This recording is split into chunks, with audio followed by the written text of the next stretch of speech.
Hey, it's Dr. Snyder with your Peak Productivity Weekly Challenge for Entrepreneurs.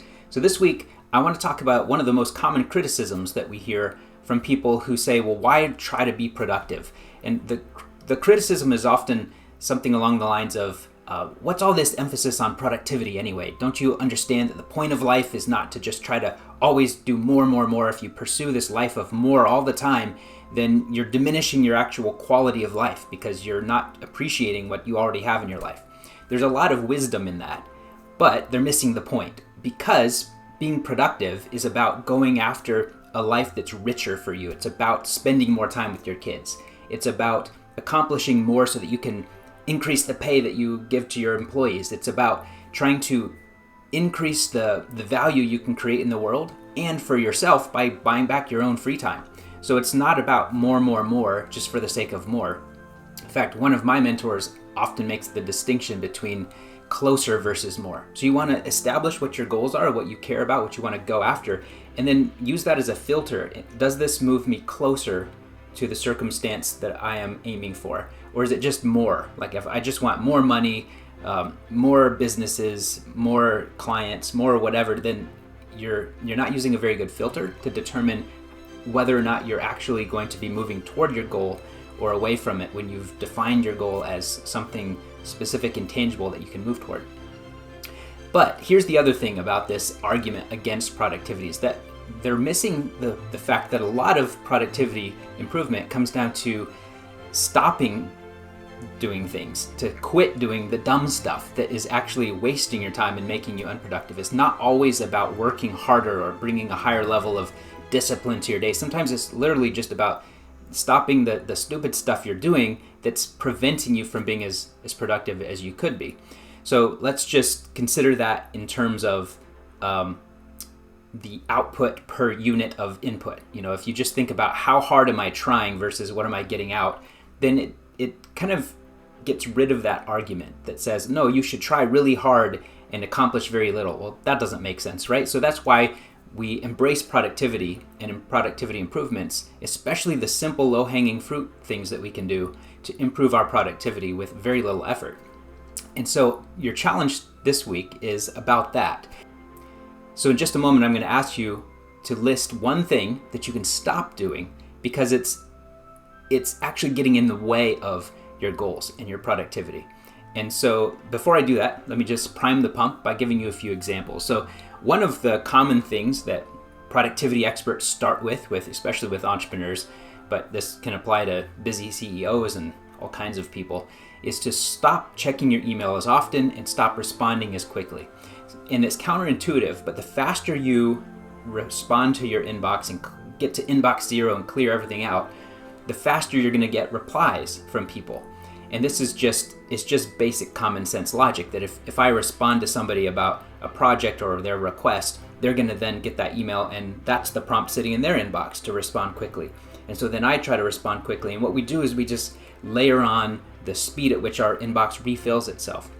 And so that's one of the reasons why I encourage entrepreneurs to use apps that pause their email inbox so that when they finish going through, they're not already, before they even get to the end of their inbox, starting to see the top refill with responses to the emails they just sent. Because we want to contain those kinds of activities that are just administrative tasks that are not a part of your core mission. So sometimes it's slow down, like only respond to emails for once per day for 30 minutes in the afternoon, and that's it. Then you don't check your email again, and you use an app, like Boomerang, for example, where it pauses your inbox, so you don't even, if you need to go check or reference something in your email inbox, you're not distracted by seeing a reply to something, and all of a sudden now you're thinking about that reply, even though you're trying to focus on something else. So that's one example. Another example of trying harder, something that people do in order to try to be more productive, but actually the opposite is happening, is they dive into their work and immediately start trying to solve problems and just tackling whatever the first thing that appears on their plate is. And that's often putting out fires from messages from your team on Slack or text messages about things that have happened, and you have this desire to instantly fix things before you've actually prioritized.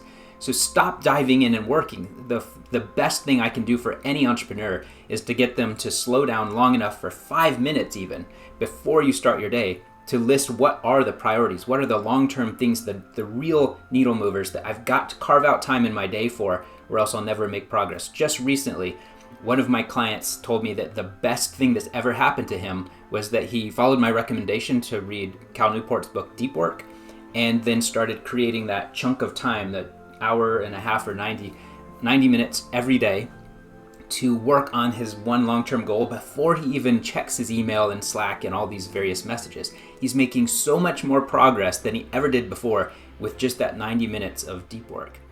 All right, here's a third example. Trying to grow your business at all costs and doing so at the expense of profitability and sustainability. This is a common problem for entrepreneurs. We try to grow a business because that's just what you're supposed to do, right? You just grow because that means you're successful. But if you're doing that at the expense of the profitability of the business, or at a rate that's not sustainable for you, and you're just going to burn yourself out, then it's actually moving away from what you actually want. And sometimes it makes more sense to slow down and think, how can we build a structure such that the next thing I do makes the subsequent steps infinitely easier? That might be bringing in an operations manager. It might be bringing in some investors so you have increased cash flow to hire people so that you can then grow at a rate that's more sustainable and retain that sort of control and profitability that matters most to your long-term goal. So here's my challenge for you. Just find one small thing, and you already know what it is. It's just a matter of remembering. It's about bringing it to your conscious awareness so that you can then stop yourself from doing that this week. What is one thing that you should stop doing because it's just an easy way to improve your productivity? Just think of one thing. You know lots of productivity principles. You've read about productivity. You understand productivity. These challenges are about trying to get you to apply what you already know. Sometimes I'm going to share some insights that are novel, but most of the time we're going to reflect on the tried and true, the proven stuff that has been in self-help books about productivity for the last 100 years. We're not always looking for the newest cutting edge stuff. We're looking for ways to apply the tried and true concepts that we know work. So that's my challenge for you right now. Just take 30 seconds. Identify one thing you should stop doing because it gets in the way of your productivity. Talk to you soon.